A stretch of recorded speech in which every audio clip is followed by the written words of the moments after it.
On the Ron Johnson Show, we have Gabe Henderson coming up. And as I spoke earlier in the open, this is a tough weekend. It's going to be a tough couple of weeks, too, because they still have to figure this out. But as most of you have heard, Ohio State great, Washington Commanders quarterback, Steelers quarterback, Dwayne Haskins has passed away. Tough situation. Nobody really has any idea to what truly happened, why he was there. I pray it wasn't a mental breakdown. What we're hearing is his car stalled, ran out of gas, possibly wanted to cross the highway early in the morning, trying to get back to Pittsburgh to get ready for the season to start. He had been in Miami, Florida, working out. Well, we bring Gabe Henderson onto the show because Gabe Henderson was with the Washington football team when Dwayne Haskins was there. The Washington football team, not once, but twice. You have Sean Taylor as well, passing away back when I was playing football. And I remember that as well. I was in Baltimore. I had passed through Washington on a quick stop. As my way to the Bears. And so I've seen that. I was teammates with Sean Taylor for a short amount of time. So I remember what that felt like. And I remember some of the things said about Sean Taylor by Mike Wilbon was one. Colin Cowherd was another. And again, it was the insensitivity to try to make a sensational story out of something that didn't need to be sensational. And I bring Gabe Henderson into this because Gabe, you're part of the media now. You've been a part of the media for a while, but you've had interactions with Dwayne Haskins. Tell me a little bit about Dwayne Haskins, the person you knew, the guy you interviewed, the guy you saw come into the Washington football team's organization. Yeah, appreciate you having me this morning. Dwayne was just a lively guy. I remember when he got drafted. So I was in Nashville when he got drafted, and I guess he wasn't at the draft. He had his own draft party. So when we flew back, he flew back into the facility, and we got there at the same time when he got drafted to the Washington football team. And I just remember his energy. Like he was pumped, he was excited. And I'm like, man, for a guy to be 21 years old, like he gets it. Like he understands like this entire, business. He understands why he's here and the impact that he can make on the organization. And just going through time. Dwayne, young dude, like how we all are 21 years old, your eyes are wide open, trying to figure things out, just seeing him around the building. And going through that first year where he was, competing for that starting job with Case Keenum and Colt McCoy, it was like, man, this dude like never had a bad day. You see him in the locker room, always joking, got his speakers. He had this big old boom box that he would bring in every single day and come in. I don't know if you've seen the Winning Time, the Magic Johnson documentary or the Lakers documentary. When Magic came to the locker room the first game and just jamming with his players. That was Dwayne Haskins, just a young dude, just providing energy. And I remember when he got his first start later that year, and he came into the huddle and was like, "Look, I know y'all haven't really seen me play, but I'm a rookie. I'm trying to get a win just like you guys." And I remember his first start, we went out there and beat the Buffalo Bills. So the team was behind him. He was a hell of a character guy. I interviewed him a couple of times, but more importantly, just off the camera, man, like just a guy that just had so much energy. And I know a lot of people say his future was ahead of him. And, it's kind of cliche now, but seriously, like the world was in front of him. Like whatever he wanted to do, like it was his for the taking. Like he was a guy that was always trying to learn, always trying to figure out the why. So sad day, man. It was tough when I got the news and just understanding who he was as a person. I think that was the toughest part to swallow. Yeah, and when you look at what happened with Dwayne Haskins, and so specifically, Gil Brandt makes a comment on his radio show, and other people have like said, "Oh, Gil Brandt's a good guy. He's this, he's that. I never knew him to be this person." And he makes comments about, if he had stayed in school, he wouldn't have been running across a highway. That's just completely insensitive. That has nothing to do with him staying in school. He made a comment about if he hadn't stayed in school, he would have went to the NFL draft. Well, that's an antiquated thought process. Going to the NFL draft, to me, almost becomes a look at me. Staying home with your family, enjoying it with your family.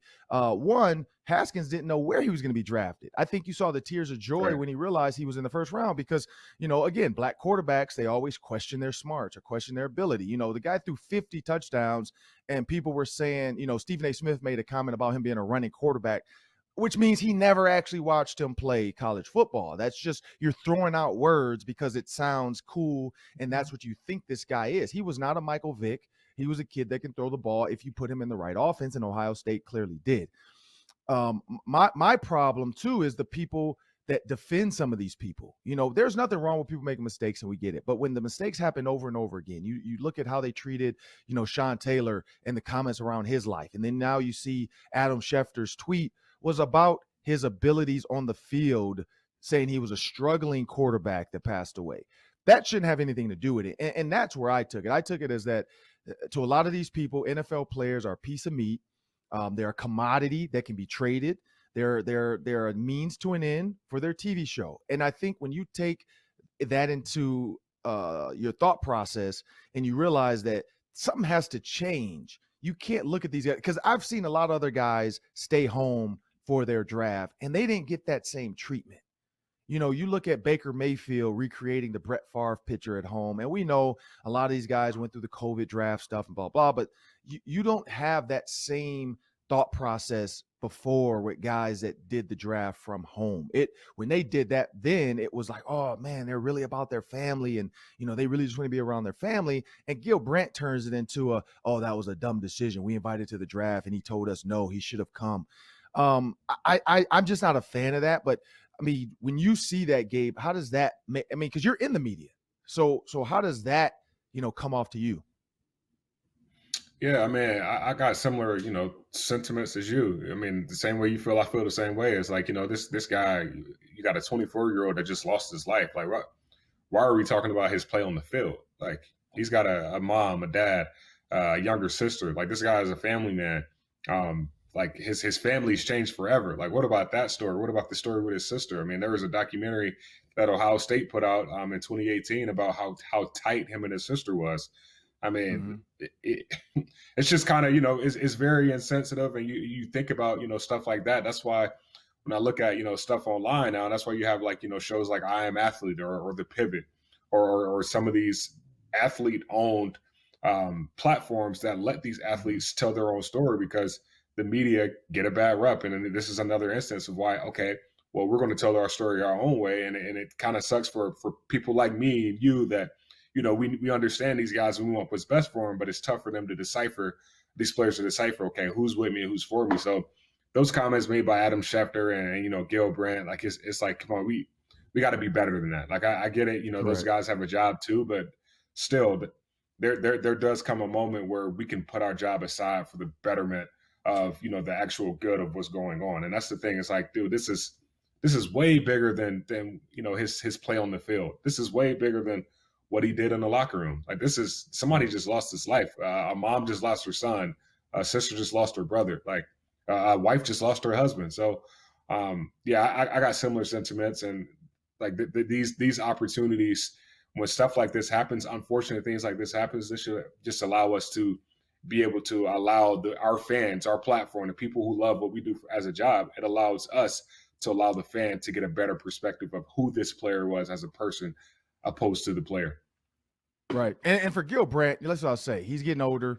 Who knows where he's at mentally. And so for him to make the comments and say them different than Adam Schefter. Adam Schefter at least deleted the tweet. The problem is when you have 9 million followers, you get 22,000 likes in a second. And so before he could even delete it, it had been screenshotted. People were already going off on him. You got guys like Rashad Bateman, former Gophers receiver, now Baltimore Raven. He directly tweeted to Adam Schefter and called him out. You had a bunch of other players do the same thing. Adam Schefter did delete the tweet, so I will say that.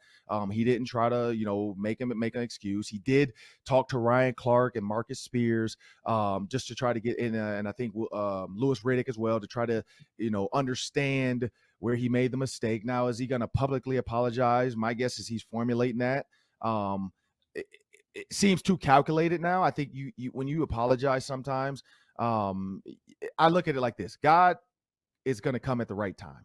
He can't come too soon. He can't come too late. He's going to come at the right time. And that's what I hope happens with Adam Schefter, that at the right moment, not only is God going to impart in him and help him understand that like all these breaking news stories don't have to happen the way he thinks. He doesn't need clickbait when you have 9.4 million followers. You just need to tweet something nice and simple.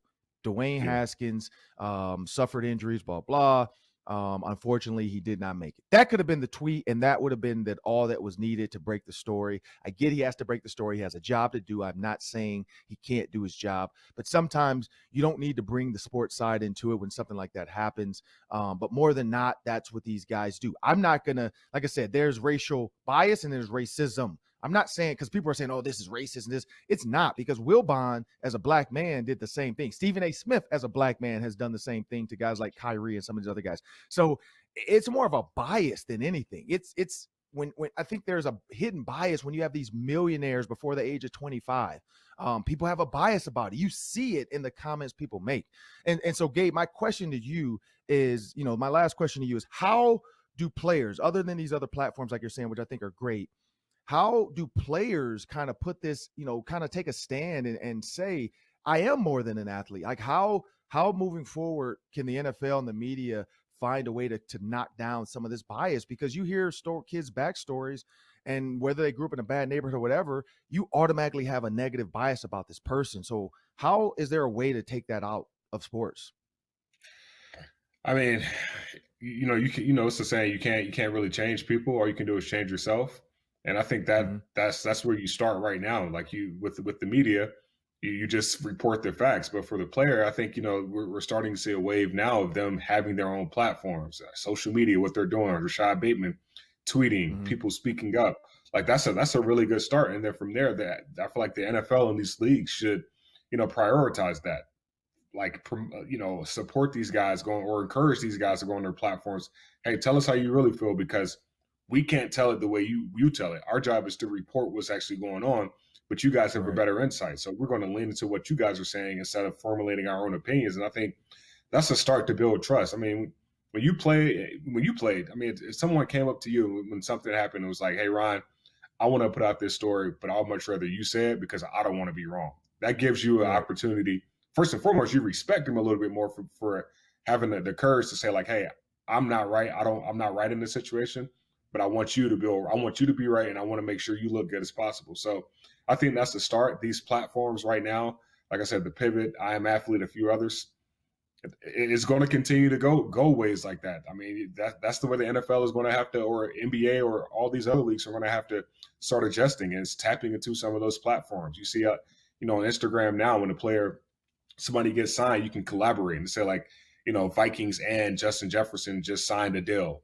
So Mm-hmm. you're going to have to start collaborating with these players to tap into their social feeds and their fans, and stop making it about ourselves, because ultimately this is a big partnership. And until people in the media like Gil Brand and Adam Schefter can start to see it that way, we're going to have more instances like this where players starting to speak up. I'm happy that Adam Schefter is talking to other people, trying to seek advice of what can he do better, and I think that's great. Mm-hmm. I always love hearing stories like that. Hey, I'm wrong.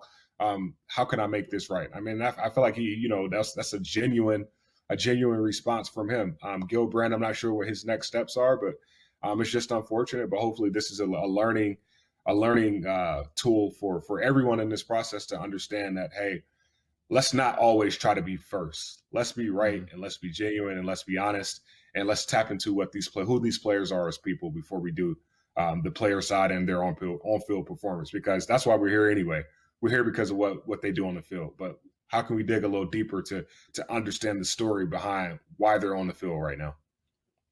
Well, that's Gabe Henderson of the Minnesota Vikings. We're going to tap back into Gabe next week as the Vikings kick off their offseason. We'll see what Gabe thinks about the Vikings offseason program as they get going. Thank you, Gabe, for joining me on the Ron Johnson Show.